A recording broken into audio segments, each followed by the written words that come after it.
एक बार ठाकुर जी अपने बच्चों के साथ में कीड़ा, ध्यान दीजिए, खेल कूद का मनोरंजन कर रहे थे और मनोरंजन करते करते बच्चों ने गेंद बैट का खेल प्रारंभ किया और गेंद बैट खेलते खेलते बच्चों ने मारा कि वो गेंद जाकर के कुएं में गिर गई। और जब कुएं में गिरी तो बच्चे उस कुएं में देखने लगे कि हमारी गेंद कहाँ पड़ी है। तो उस कुएं में एक बहुत बड़ा गिरगिट दिखा। गिरगिट का मतलब समझते हैं? आपने देखा होगा एक गिरगिट जानवर आता है, बहुत बड़ा है, तो वैसे छोटा, उसकी जाति यदि देखी जाए तो छोटी है, परंतु उसको श्राप मिला था। वो कौन था, विस्तार से कथा यहाँ पर बताया। जब बड़ा गिरगिट बच्चों ने देखा तो डरते हुए आए और ठाकुर जी से कहने लगे कि उस कुएं के अंदर तो गेंद की जगह बहुत बड़ा गिरगिट पड़ा हुआ है। ठाकुर जी ने कहा वो है कौन, क्या है, साधारण वस्तु तो हो नहीं सकती। ठाकुर जी नीचे उतरे और कुएं में उतरने के बाद जैसे अपने हाथों को उस गिरगिट के शरीर पर स्पर्श किए तो कहते हैं वो गिरगिट अपने देह को त्याग करके एक मनुष्य के रूप में प्रकट हो गया और भगवान के चरणों में गिर गया। ठाकुर जी ने कहा भैया तुम कौन हो, कहाँ से हो, अपना परिचय बताओ। तो उसने बताया अपना परिचय, ध्यान दीजिए। नृगो नामा नरेद्रोहा भिक्षुआ कुत नया प्रभो दानिस्वाख्या से सुमानेषु यदि ते कर्णम स्पृशम। उसने कहा प्रभु मेरा नाम है नृग, क्या है, और दानियों में मेरा नाम श्रेष्ठ सबसे ऊपर लिखा जाता है। हरिश्चंद्र राजा के बाद यदि किसी का नाम आता है तो मेरा आता है दानियों में। तो भगवान ने कहा इतने बड़े दानी थे तो तुम इस कुएं में क्या कर रहे थे। तो फिर उसने बताया कि प्रभु दान देते समय एक गलती हो गई मुझसे। ध्यान दीजिए क्या गलती हो गई।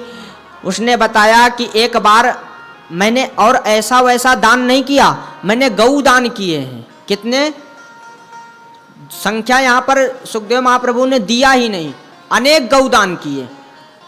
और ऐसी वैसी गाय नहीं दान की, कपिल गाय दान की। और ऐसा भी नहीं किया चांदी से तो पहले उसके खुर को मरवाता था और सींगों को सोने से मरवाता था, फिर दान करता था। तो भगवान ने कहा इतना अच्छा तुमने दान किया है, गौ दान तो सबसे बड़ा दान बताया, और इसके बाद फिर तुम गिरगिट क्यों बने। तो उसने बताया प्रभु दान देते समय एक गलती हो गई। क्या, ध्यान दीजिए।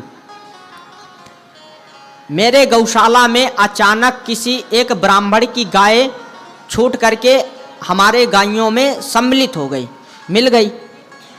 ध्यान दीजिए यहाँ पर वर्णन आता है कि धरती माता पर इतने कंकड़ नहीं होंगे, उससे ज्यादा इसने गायों का दान किया।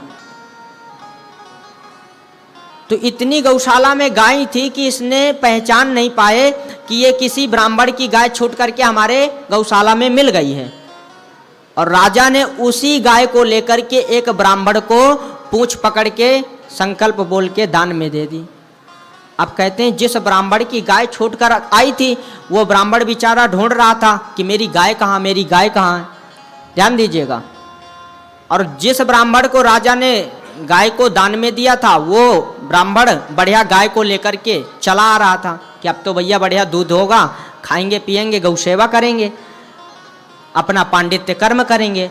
और कहते हैं दोनों ब्राह्मण आपस में रास्ते में मिल गए। अब जिस ब्राह्मण की गाय थी उसने कहा क्यों रे चोर, ये गाय को कहाँ लेकर जा रहा है, ये तो मेरी गाय है। ब्राह्मण ने कहा नहीं नहीं माफ करो, ये तो अभी राजा ने मुझे विधि विधान से संकल्प से दान में दी है। दोनों ब्राह्मण आपस में झगड़ने लगे। ध्यान दीजिए। सलाह बनी कि चलो राजा के पास ही चलते हैं, राजा बताएंगे कि ये गाय किसकी है। दोनों राजा के पास दोनों ब्राह्मण पहुंचे। तो जिस ब्राह्मण की गाय थी राजा ने कहा, ब्राह्मण देवता ने पूछा कि राजन ये गाय तो मेरी है। तो यहाँ पर राजा कुछ नहीं बोलते क्योंकि गलती थी। तो राजा सर को हिला देते हैं। क्या हिला देते हैं, सर को। दूसरे ब्राह्मण ने कहा नहीं नहीं राजन आप झूठ बोल रहे, आपने तो इस गाय को अभी अभी हमको दान किया। तो राजा ने फिर सर हिला दिया। कई बार ब्राह्मणों ने पूछा फिर भी राजा बार बार सर को हिला देते। ब्राह्मणों को क्रोध आया और क्रोध की अग्नि में जलते हुए ब्राह्मणों ने हाथ में जल लेकर के राजा को श्राप दे दिया कि राजन, तुम जिस गिरगिट की तरीके बोल नहीं रहे हो और सिर्फ सर को हिला रहे हो, जाओ उसी योनि में प्रवेश कर जाओ। बड़े तपस्वी ब्राह्मण थे और उनके श्राप को देखते हुए राजा को गिरगिट बनना पड़ा।